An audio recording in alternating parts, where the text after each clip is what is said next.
Sahabat Oase Rohani Katolik dimanapun Anda berada, apa kabar? Senang sekali saya, Bernadette Esther, bisa menyapa Anda kembali. Semoga Anda tetap sehat dan senantiasa bersyukur atas anugerah kehidupan yang sudah Allah berikan. Bagi Anda yang sedang sakit, semoga Allah yang Maha Rahim menganugerahkan kesembuhan sehingga Anda segera pulih dan bisa beraktivitas kembali. Juga bagi Anda yang sedang menghadapi berbagai persoalan dan situasi yang tidak mudah, semoga Roh Kudus menuntun ke jalan penyelesaian masalah. Sahabat Oase Rohani Katolik yang terkasih, hari ini adalah peringatan wajib Santa Monica.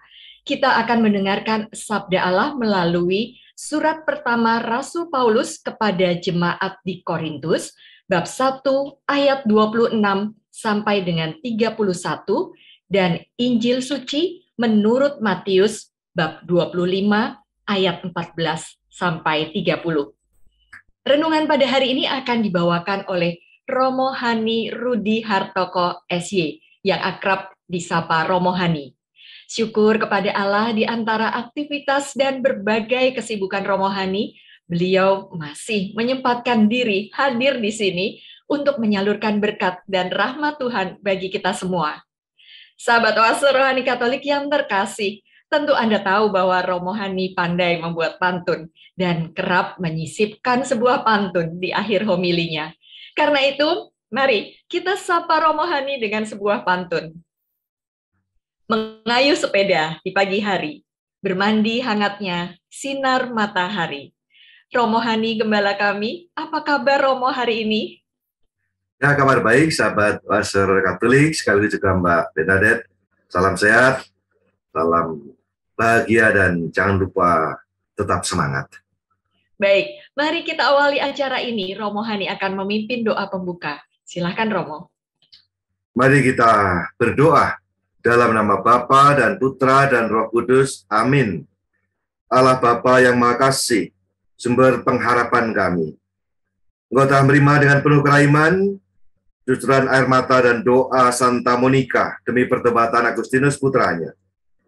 Semoga berkat bantuan dan teladan Santa Monica, hidup kami juga semakin bertekun dalam segala upaya kami, dalam segala tantangan kehidupan kami senantiasa menaruh harapan kepadamu, dan melalui doa-doa kami yang tekun, melalui berbagai macam upaya, kami boleh memohon rahmat bagi kebutuhan kami, dan semoga melalui segala apa yang kami lakukan sepanjang hari ini, namamu semakin dimuliakan, sesama semakin dilayani, dan dunia ini boleh ikut kami bangun menjadi lebih baik lagi berkat segala aktivitas, ketekunan, dan aktivitas serta seluruh persembahan hidup kami hari ini.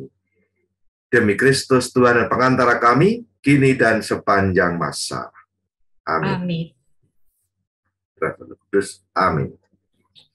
Sahabat Oase Rohani Katolik yang terkasih, antifon pembuka, wanita yang takwa kepada Tuhan sungguh pantas mendapat pujian. Ia disebut bahagia oleh anak-anaknya dan suaminya pun memuji dia. Bacaan dari surat pertama Rasul Paulus kepada jemaat di Korintus. Saudara-saudara, coba ingatlah bagaimana keadaanmu ketika dipanggil. Menurut ukuran manusia, tidak banyak di antara kalian yang bijak, tidak banyak yang berpengaruh, tidak banyak yang terpandang. Namun, apa yang bodoh di mata dunia dipilih oleh Allah untuk memalukan orang-orang yang berhikmat. Dan apa yang lemah bagi dunia dipilih Allah untuk memalukan yang kuat. Dan apa yang tidak terpandang dan hina bagi dunia, bahkan apa yang tidak berarti, dipilih Allah untuk meniadakan yang berarti, supaya jangan ada seorang manusia pun yang memegahkan diri di hadapan Allah. Tetapi Allah telah membuat kalian berada dalam Kristus Yesus, dan oleh Dia, Kristus telah menjadi hikmat bagi kita. Dialah yang membenarkan, menguduskan, dan menebus kita. Maka, sebagaimana tertulis dalam kitab suci, barang siapa bermegah, hendaklah ia bermegah dalam Tuhan. Demikianlah sabda Tuhan. Syukur pada Allah. Mazmur tanggapan, refren, berbahagialah bangsa yang dipilih Tuhan menjadi milik pusakanya. Berbahagialah bangsa yang dipilih Tuhan menjadi milik pusakanya. Berbahagialah bangsa yang Allahnya Tuhan, suku bangsa yang dipilih Allah menjadi milik pusakanya. Dan melihat semua anak manusia. Berbahagialah bangsa yang dipilih Tuhan menjadi milik pusakanya. Sungguh, mata Tuhan tertuju kepada mereka yang takwa, kepada mereka yang berharap akan kasih setianya. Ia hendak melepaskan jiwa mereka dari maut dan memelihara hidup mereka pada masa kelaparan. Berbahagialah bangsa yang dipilih Tuhan menjadi milik pusakanya. Jiwa kita menanti-nantikan Tuhan. Dialah penolong dan perisai kita. Ya, karena Dia hati kita bersuka cita, sebab kepada namanya yang kudus kita percaya. Berbahagialah bangsa yang dipilih Tuhan menjadi milik pusakanya. Haleluya, haleluya, haleluya, haleluya, haleluya, haleluya. Perintah baru kuberikan kepadamu sabda Tuhan, yaitu supaya kalian saling menaruh cinta kasih, sebagaimana aku telah menaruh cinta kasih kepadamu. Haleluya, haleluya, haleluya. Tuhan bersamamu. Dan bersama rohmu. Inilah Injil suci menurut Matius. Dimuliakanlah Tuhan. Pada suatu hari, Yesus mengungkapkan perumpamaan berikut kepada murid-muridnya. Hal kerajaan surga itu seperti seorang yang mau bepergian ke luar negeri, yang memanggil hamba-hambanya dan mempercayakan hartanya kepada mereka. Yang seorang diberinya 5 talenta, yang seorang lagi 2, dan seorang yang lain lagi 1. Masing-masing menurut kemampuannya. Lalu berangkatlah ia. Segera pergilah hamba-hamba yang menerima 5 talenta itu. Ia menjalankan uang itu dan memperoleh laba 5 talenta. Hamba yang menerima 2 talenta pun berbuat demikian. Ia mendapat laba 2 talenta. Tetapi hamba yang menerima 1 talenta itu pergi dan menggali lubang di tanah, lalu menyembunyikan uang tuannya itu. Lama kemudian pulanglah tuan hamba-hamba itu, lalu menghadapkan perhitungan dengan mereka. Hamba yang menerima 5 talenta itu datang dan membawa laba 5 talenta, dan ia berkata, Tuan, 5 talenta Tuhan percayakan padaku. Lihat, aku telah memperoleh laba 5 talenta. Maka kata tuannya kepadanya, baik sekali perbuatanmu itu, hamba yang baik dan setia. Engkau telah setia dalam perkara kecil. Aku akan berikan padamu tanggung jawab dalam perkara yang besar. Masuklah dan turutlah dalam kebahagiaan Tuanmu. Lalu datanglah hamba yang menerima 2 talenta, katanya. Tuan, 2 talenta Tuhan percayakan kepadaku. Lihat, aku telah mendapat laba 2 talenta. Maka kata Tuhan itu kepadanya, baik sekali perbuatanmu, hamba yang baik dan setia. Maka aku akan berikan kepadamu tanggung jawab dalam perkara yang besar. Masuklah dan turunlah dalam kebahagiaan Tuhan. Ini datang juga hamba yang menerima 1 talenta dan berkata, Tuan, aku tahu bahwa Tuhan adalah manusia kejam, yang menuai di tempat yang Tuhan tidak menabur, dan memungut di tempat Tuhan tidak menanam. Karena itu aku takut dan pergi menyembunyikan talenta Tuhan dalam tanah. Ini, terimalah milik Tuhan. Maka Tuhan itu menjawab, hei engkau hamba yang jahat dan malas. Engkau tahu bahwa aku tak menuai di tempat yang tidak menabur, dan memungut di tempat aku tidak menanam. Seharusnya uangku itu kau berikan kepada orang yang menjalankan uang, supaya sekembaliku aku menerima uang itu serta dengan bunganya. Sebab itu ambillah talenta itu daripadanya, dan berikanlah kepada orang yang mempunyai 10 talenta itu. Karena setiap orang yang mempunyai akan diberi sampai ia berkelimpahan, tapi setiap orang yang tidak punya, apapun yang ada padanya akan diambil. Dan buanglah hamba yang tidak berguna itu ke dalam kegelapan yang paling gelap. Di sana akan terdapat ratapan dan kertak gigi. Demikianlah sabda Tuhan. Terpujilah Kristus. Ya, Romohani, dari surat pertama Rasul Paulus kepada jemaat di Korintus tadi, apa inspirasi iman yang hendak Romohani bagikan kepada kami? Ya, sebelum kita sampai pada permenungan kita, hari ini kita bersama-sama dengan seluruh gereja merayakan peringatan wajib Santa Monica. Dan kita tahu Santa Monica adalah ibunda dari Santa Agustinus, yang mulai kesaksian hidupnya kita boleh belajar. Terutama ya para ibu, atau ya ini daya yang luar biasa dahsyat dari doa-doa mati raga bahkan air mata dari Santa Monica.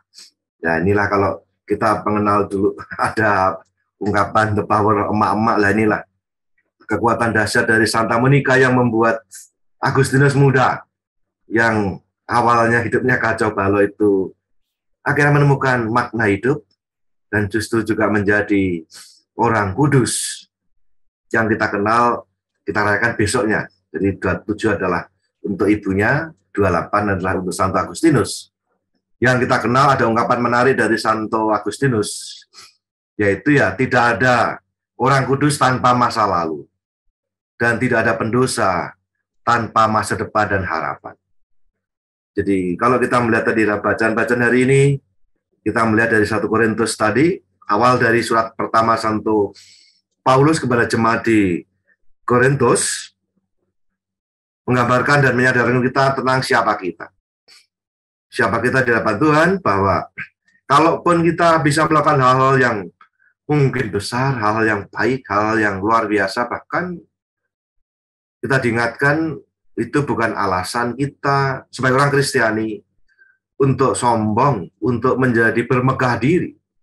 Sebab bagi orang Kristiani, sadar diri bahwa segala sesuatu yang kita terima itu dari kemurahan Tuhan, dan karena itu kita harus menyadari, mengembangkannya, dan lalu menjadikannya, mengabdikannya untuk ya kebaikan bersama.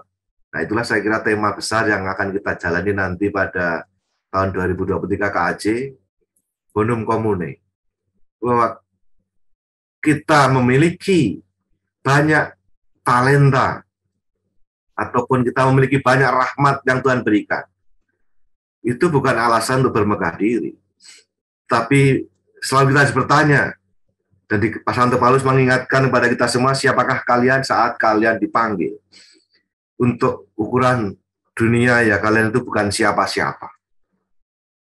Tetapi karena Kristus, karena kita dipilih oleh Kristus Yesus Tuhan kita telah ditebus, dibenarkan oleh Kristus, maka kita menjadi berharga di mata Tuhan. Nah ini juga penting, menyadari bahwa siapapun kita, apapun siapapun Anda, itu begitu berharga di mata Tuhan. Karena kita semua telah bukannya diciptakan Tuhan dengan kasih, tetapi kita juga telah ditebus oleh darah Kristus yang mulia. Dan karena itu semestinya lalu kita sadar dan kita lalu bagaimana melihat segala sesuatu di dalam kesadaran penuh ini di hadapan Tuhan. Jadi ini kan Santo Paulus mengingatkan kita semua akan hal yang paling dasar. Karena kalau tidak, nanti ya kita menjadi lupa diri. kita menjadi tidak berpijak pada kenyataan. Kita menjadi takabur, kalau dalam bahasa yang sering kita dengarkan. Takabur seolah-olah kita bisa segala-galanya, padahal kita tahu bahwa apa yang kita terima, kita miliki, bakat, talenta, berkat yang kita terima itu adalah dari kemurahan Tuhan. Nah, inilah pendasaran yang disampaikan Santo Paulus dalam awal suratnya kepada jemaat di Korintus, karena kita nanti tahu bahwa umat di Korintus ini umat yang ada di dalam komunitas, boleh dikatakan yang kota besar, kota metropolitan, begitu pada zamannya, yang lalu mereka merasa sok-sokan, mereka merasa lebih dari yang lain. Dan itulah yang membuat adanya perpecahan nanti di dalam jemaat di Korintus. Karena apa? Karena masing-masing memegahkan dirinya sendiri. Dan lalu tidak bisa menghargai orang lain. Dan tidak bisa sama-sama menghargai dan saling mendengarkan satu sama lain. Nah, itu saya kira pendasaran penting yang nanti akan dijabarkan lebih lanjut, dan yang kita dengarkan adalah bagian awal. Pendasaran di Paulus tentang bagaimana sikap kita di hadapan Tuhan dan sikap kita satu sama lain. Nanti akan kita lihat bagaimana dalam pengajaran selanjutnya Santo Paulus mengingatkan akan dasar dari dasarnya, yaitu kasih yang kita kenal dalam madah kasih 1 Korintus 13. Dasar semuanya. Dan kalau nggak ada itu ya sia-sia. Orang Kristiani tanpa kasih itu kosong. Dan berikutnya juga kesadaran, dan saya kira nanti akan nyambung pada bacaan Injil hari ini, bagaimana Santo Paulus juga dalam nanti bagian selanjutnya akan mengingatkan bahwa ada banyak karunia satu roh. Ada banyak anggota satu tubuh. Dan semuanya itu dimaksudkan untuk pembangunan jemaat, untuk kebaikan bersama lah. Itulah poinnya. Jadi apa yang kita dengar ini baru sebagian pendasaran dari Santo Paulus supaya kita pada akhirnya, karena Paulus sungguh-sungguh ingin menyapa dan ingin menegur secara sungguh-sungguh umat Korintus yang ada dalam bahaya perpecahan. Perpecahan karena berbagai macam hal, termasuk salah satunya adalah memegahkan diri dan menganggap rendah yang lain. Nah, kalau semangat ini sudah mulai muncul, maka sebuah kelompok, komunitas, persekutuan, bahkan juga dalam keluarga, itu bisa menjadi pecah. Karena ya semua, kalau orang merasa diri hebat, merasa diri paling benar, lalu cenderungnya apa? Yang lain itu keliru, yang lain itu salah, yang lain itu rendah. Nah, ini yang membuat sebuah relasi tidak bisa berlangsung dengan baik dan tidak Kristiani. Maka Paulus pada awal suratnya pada jemaat di Korintus mengingatkan hal ini supaya dengan demikian setiap kita zaman kita sekarang ini, kalau ya kita ada di dalam masyarakat yang plural, masyarakat yang bineka, ini kan masih dalam suasana 17 Agustus. Kita ada dalam masyarakat atau majemuk dengan berbagai macam keanekaragamannya. Tetapi kita lihat visi besar dari para pendiri bangsa kita yang melihat bahwa keragaman adalah anugerah. Bahwa perbedaan adalah undangan untuk saling mengenal, saling mengasihi, dan saling bekerja sama. Sebagaimana ada di dalam moto dalam lambang negara kita, Garuda Pancasila, Bhinneka Tunggal Ika. Nah, itulah visi. Sama seperti kalau boleh diparalelkan dengan apa yang disampaikan Santo Paulus dalam awal suratnya ini.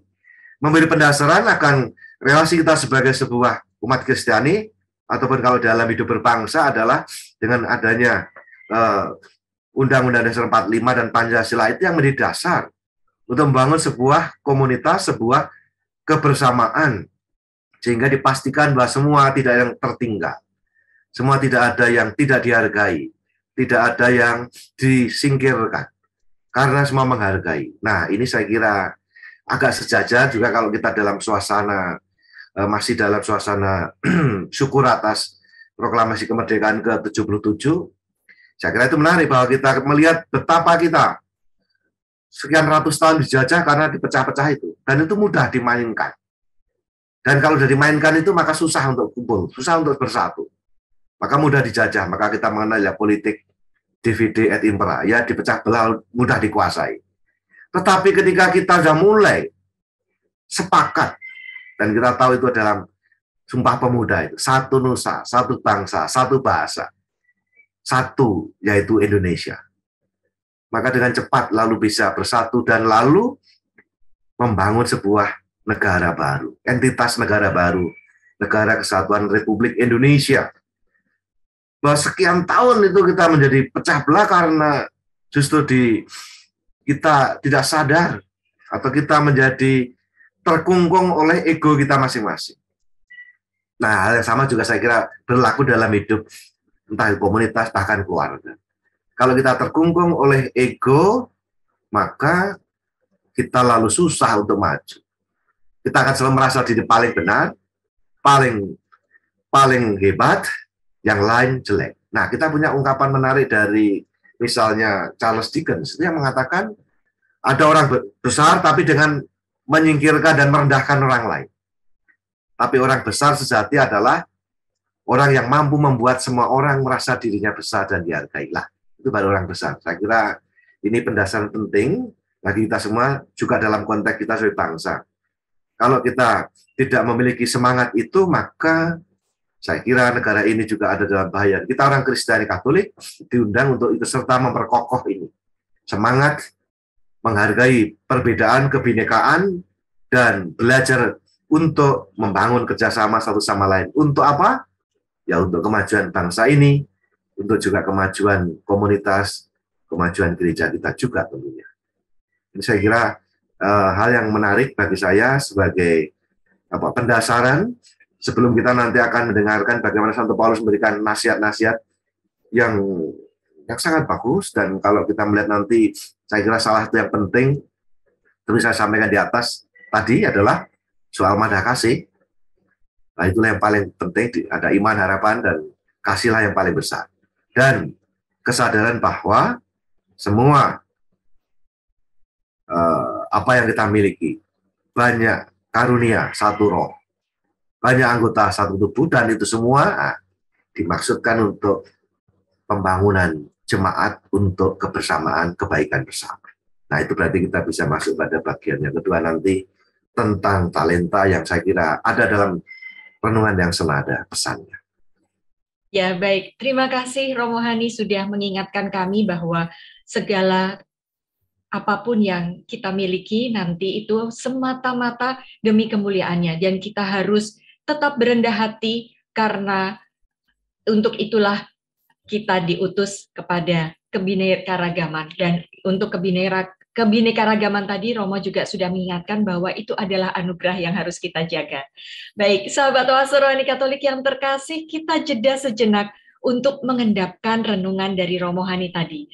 Setelah jeda, kita akan mendengarkan inspirasi iman.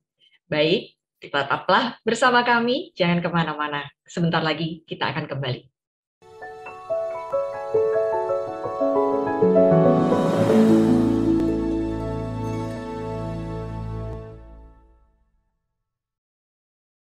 Sahabat Oase Rohani Katolik yang terkasih, Anda masih bersama kami, Romo Hani Rudi Hartoko SY, dan saya Bernadette Esther.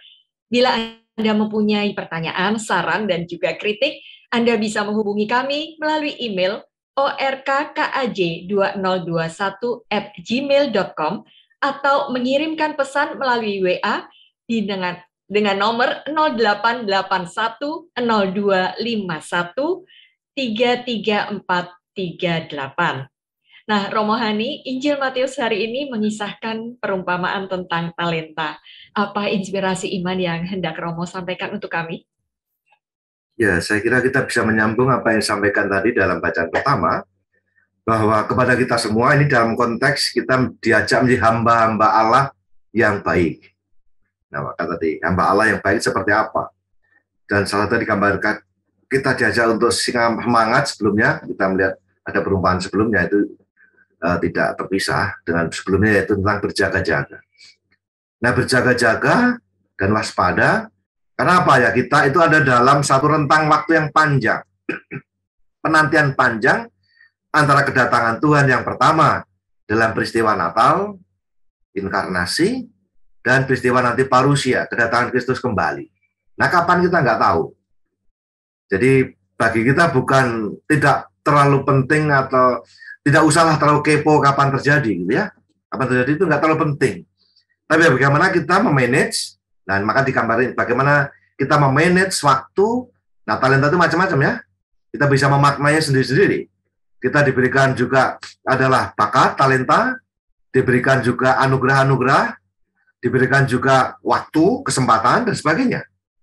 Dan ini yang tadi digambarkan bahwa semua diberi. Nah, ini penting. Tidak ada yang nggak diberi. Gambar dalam perumpamaan tadi. Semua diberi, jadi tidak ada alasan. Dan dikatakan ada yang 5, memang berbeda-beda. Ada yang 5, ada yang 3, ada yang 2. Nah, ini sekali menegas perbedaan. Memang kita ya berbeda-beda. Tetapi dikatakan masing-masing menurut kemampuannya, kesanggupannya. Jadi, nggak ada yang salah dari tuannya ini.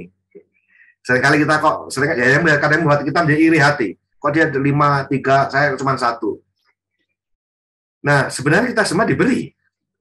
Nah, ini yang saya kira penting untuk menyadari dalam diri kita sendiri, apa kiranya talenta yang Tuhan berikan pada kita, berkat-berkat macam apa dan kesempatan macam apa yang Tuhan berikan pada kita saat ini. Dan kadang-kala kesempatan itu tidak berulang. Dan kita diajak untuk bagaimana mengelola, memanage. Nah, ini saya kira tugas kita ini bukan pemilik, ya. Kita bukan pemilik kehidupan. Sang empunya kehidupan adalah Tuhan sendiri. Sedangkan kita itu posisinya tadi, sadar diri, tahu diri, kita adalah hamba Allah. Yaitu posisi kita adalah diberikan kepercayaan, mengelola hidup ini. Mengelola hidup ini. Nah, sampai kapan ya? Sampai yang punya kehidupan itu lalu mengambil. Jadi sampai waktunya, kita nggak tahu. Tetapi pada masa di mana kita diajak, diberi kesempatan ini, ya mari kita gunakan sebaik-baiknya. Manakah tadi perumpamaannya adalah, ya, yang satu bekerja keras, mengelola itu. Jadi ada yang satu yang dapat 5 dan dapat 2 mengelola itu. Mengelola. Sehingga menghasilkan. Sementara yang satu itu malah takut lalu menyimpan dan menimbun. Nah, ini kan sikap yang berbeda ya. Nah, yang diharapkan dari kita orang Kristen itu ya sungguh-sungguh memiliki kreativitas untuk menggunakan peluang-peluang yang ada sekecil apapun untuk selalu berusaha melalui berbagai macam aktivitas yang kita lakukan. Panggilan kita semua sebagai orang Kristiani adalah ikut menguduskan dunia ini melalui keterlibatan kita masing-masing, melalui bakat talenta kita masing-masing, membuat dunia ini lebih baik. Jadi inilah perspektif orang Kristiani, bukan perspektif orang yang menonton, menunggu dan pasif. Digambarkan juga di situ bahwa cara pandang orang Kristiani adalah ya seorang yang aktif, proaktif malah. Jadi tidak menunggu, tidak diam, tapi yang selalu berusaha bekerja bersama Allah. Dan itulah yang digambarkan bahwa kita bersama-sama dengan Yesus, bersama-sama dengan Allah, ikut serta membangun dunia ini lebih baik lagi. Dan kita semua diberi bakat talenta itu. Dan kalau dilihat itu bukan sesuatu modal yang kecil itu. Kalau kita buat kurs ya itu cukup nilai nominal yang cukup besar. Tidak main-main ini. Ya sesuatu lah. Kan kalau kita dengar dalam perumpamaan kalau di kurs itu ya mungkin ya satu talenta itu kan 10.000 dinar. Itu kan 1 dinar itu katakanlah satu talenta itu 6.000, kurang lebih 6.000 dinar. 1 dinar itu ada kurang lebih upah sehari. Nah, upah sehari anggap saja ini tukang-tukang dia 100.000 lah anggap saja. Kan 100.000 kali 10.000 kali 6 itu berapa itu? Ya kira 600 juta itu bukan jumlah yang kecil. Jadi seringkali ya memang kelihatannya satu kecil, tetapi kalau kita melihat itu sesuatu gitu loh. Jadi dan dikatakan tadi menarik, masing-masing sesuai kesanggupannya. Bahwa Tuhan dia memberikan tantangan sesuai yang kita mampu dan Tuhan memberikan rahmat yang cukup bagi kita. Seperti nanti dalam kata Santo Paulus ada muncul lagi dalam ungkapan yang lain dalam suratnya di Korintus bahwa rahmat dan kasih karyaku cukup sudah untuk bagimu. Dalam kelemahanlah kuasaku menjadi sempurna. Lah ini saya kira tetap menyambung. Jadi Santo Paulus mengajak kita semua tadi kalau melanjutkan tadi talenta itu sesuai kesanggupannya. Dan yang dinilai adalah ya karena masing-masing kesanggupannya. Jadi apa? Ya menghasilkan, berbuah. Nah, saya kira itulah secara gambaran dalam perumpamaan hidup kita orang Kristen ini berbuah. Berbuah dalam banyak hal kan inilah tandanya bahwa kamu adalah muridku, yaitu kalau kamu saling mengasihi dan menghasilkan buah. Dan kalau menghasilkan buah, kamu dikenali sebagai murid Yesus. Jadi dikenali murid Yesus bukan karena pakai salib yang gede, atau pakai kalung salib yang gede, atau pakai aksesoris-aksesoris yang menunjukkan ciri-ciri tradisional Katolik. Ya itu oke-oke aja. Tetapi terutama dikenali karena kita adalah murid Yesus, itu jauh lebih baik dari buahnya. Karena kamu melakukan sesuatu yang baik dan mereka memuliakan Bapamu di surga. Nah, itu idealnya kita orang Kristiani. Bahwa melalui apa yang kita lihat ini bukan memegahkan diri kita, tapi justru orang lain yang melihat apa yang kita lakukan baik itu memuliakan Bapa di surga. Lah, itu luar biasa. Itulah panggilan kita. Jangan lupa panggilan kita adalah supaya melalui apa yang kita lakukan itu orang melihat perbuatan yang baik itu dan mereka memuliakan Bapa di surga. Maka kita diajak untuk dalam kesempatan yang diberikan pada kita semua, entah sampai kapan kita tidak tahu, dikatakan itu hamba yang baik. Hamba yang baik tadi dikatakan ya berjaga-jaga, yang selalu siap siaga. Nah kalau di dalam saudara kita yang di kepolisian kan ya 86 gitu, siap, atau kalau dari TNI Polri siap laksanakan, siap kerjakan. Nah, kesiapan ini penting satu. Karena kita selalu berjaga. Yang kedua adalah, yaitu di dalam setia dalam perkara kecil. Nah, ini saya kira menjadi dasar kita, etos kerja kita, semangat kerja kita sebagai orang Kristen. Kalau kita mau dihargai orang, kita itu sudah sedikit ya, secara jumlah. Tetapi kalau kita memiliki etos yang baik, etika yang baik, memiliki kualitas, kredibilitas, maka kita juga akan ikut berkontribusi.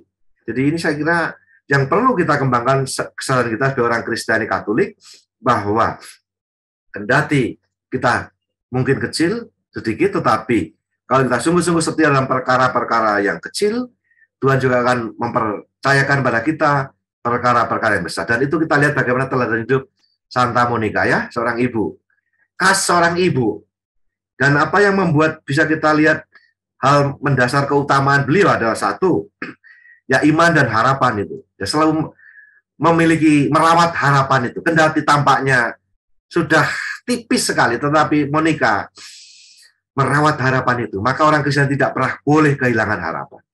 Situasi kita bisa menjadi sulit, tidak mudah, tetapi tidak pernah boleh kehilangan harapan.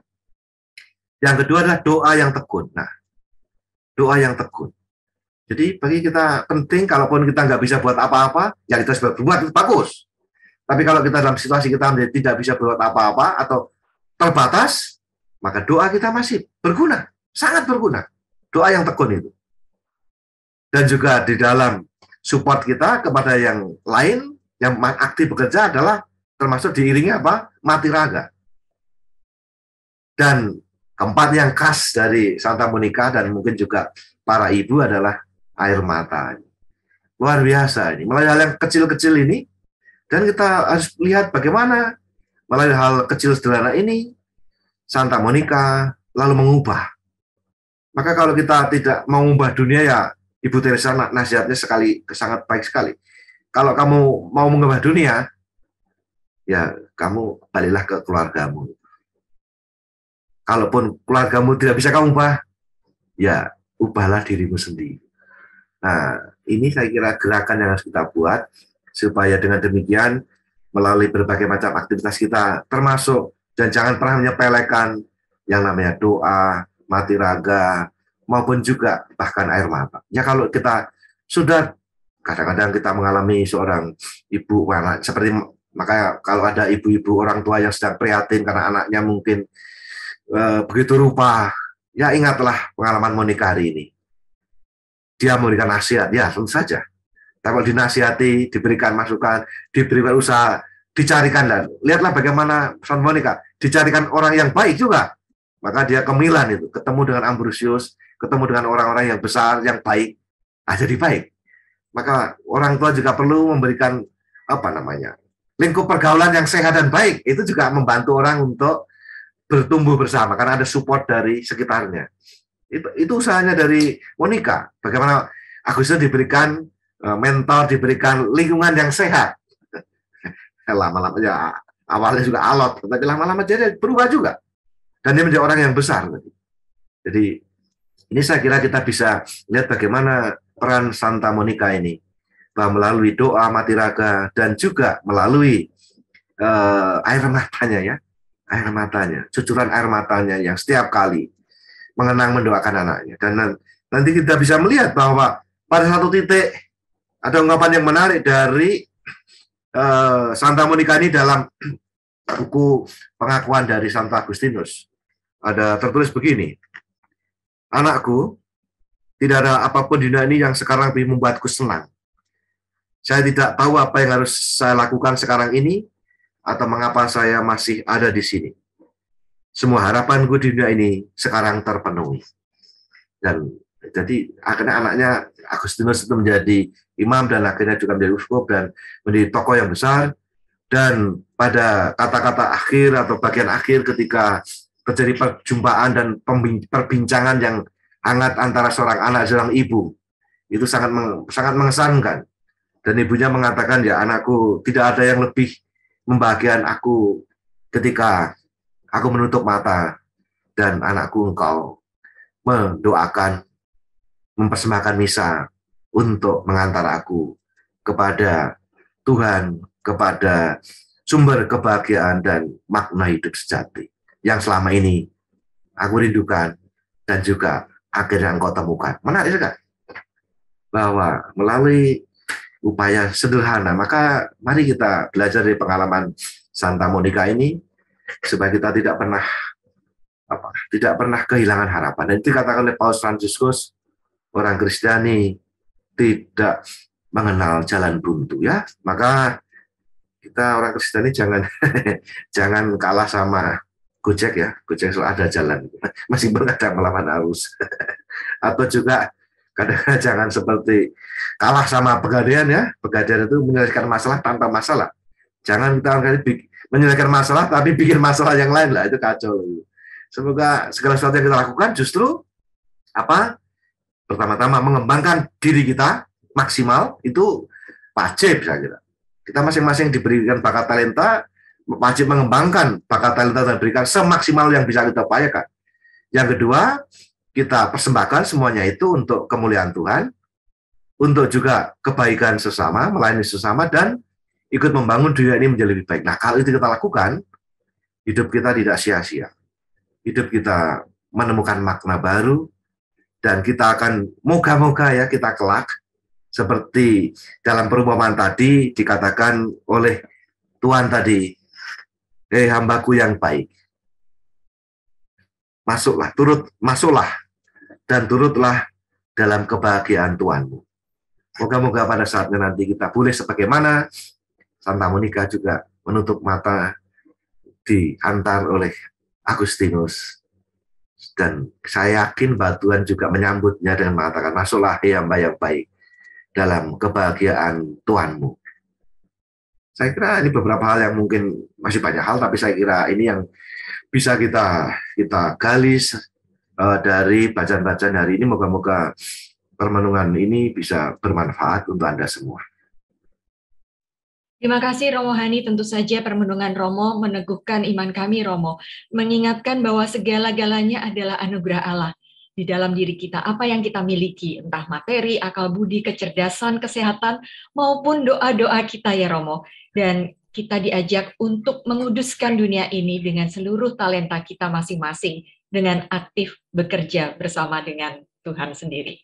Sahabat Oase Rohani Katolik yang terkasih, kita sudah berada di penghujung acara. Romo Hani akan memimpin doa penutup. Kita juga akan memohon berkat Allah melalui Romo Hani dengan sebuah pantun. Membaca kitab suci setiap hari. Dilanjutkan dengan berkontemplasi. Renungan Romo Hani sungguh meneguhkan iman kami. Kini kami mohon berkat ilahi. Mari kita akhiri renungan kita bersama dalam nama Bapa dan Putra dan Roh Kudus. Amin. Allah Bapa yang makasih, kami bersyukur atas segala berkat penyertaan dan juga kebaikan-Mu serta talenta yang Kau anugerahkan pada kami semua, masing-masing.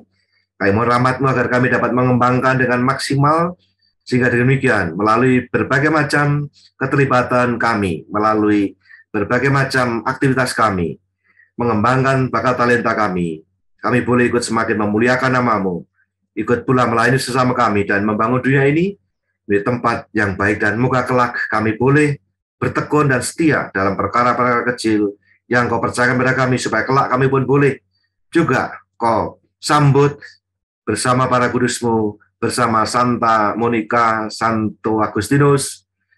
Masuklah dan ikutlah dalam kebahagiaan Tuhan. Kami mohon semoga melalui acara yang kami lakukan hari ini, kami boleh semakin belajar beriman dari-Mu seturut teladan Santa Monica. Santa Monica, doakanlah kami. Dan kita akhiri ibadah kita mohon berkat Tuhan. Tuhan bersama-Mu. Dan bersama roh-Mu. Semoga sudah sekalian, seluruh keluarga, komunitas, pekerjaan, dan karya pelayanan sudah sekalian, serta mereka yang kita doakan dan kita kasih, senantiasa dibimbing, dilindungi, dan diberkati oleh Allah yang Maha Kuasa dan Maha Kasih, Bapa dan Putra dan Roh Kudus. Amin. Amin. Ya, pakai masker, jaga jarak, cuci tangan, jaga hati. Banyak terima kasih. Tuhan memberkati. Sahabat Oase Rohani Katolik yang terkasih, dengan demikian usai sudah acara kita hari ini. Saya Bernadette Esther dan saya Romohani Rudi SJ. Kami berdua pamit undur diri. Selamat melanjutkan aktivitas Anda. Sampai jumpa pada acara Oase Rohani Katolik edisi berikutnya. Salam.